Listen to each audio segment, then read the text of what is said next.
चिरां डिस्ट्रिक्टआ चिरां जिल्लाया आसामनि गेजेरावनो मेट्रिक परिखानि रिजाल्टआव बयनिबो गाहायसिन रेंकिंआव थायोमोन।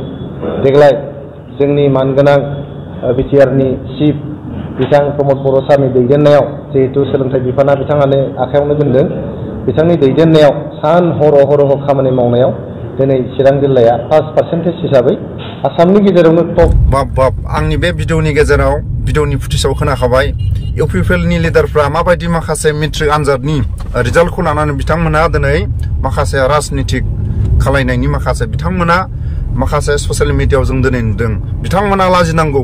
जेब्ला मेट्रिक आनजाद जादों अब्ला बिथांमोना गेदेरमा दैदेनगिरिफ्रा बुङाखै दे एग्जाम समाव मोनफ्रोमबो पार्टीनि मिटिंआ बन्द जानांगौ होननानै मालाबाबो जों खोनायाखै। दिनैनि समाव फोरोंगिरिखौ आर'नाइ सोनांगौ ना प्रमद बर'खौ बाख्नायनांगौ?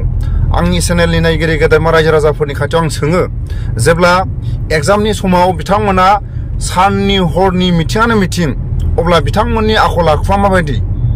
आरो जाय फोरोंगिरिफ्रा बिथांमोनखौ एग्जामनि टाइमाव जेरैबायदि माखासे दांनाय माखासे कुइसन एन्सारखौ फोरोंदों, बिथांमोनखौ दिनैनि समाव ससियेल मिडियायाव जों नुनांगौमोन फोरोंगिरिफोरखौ गोदोनायाव आर'नाइ सोनाय।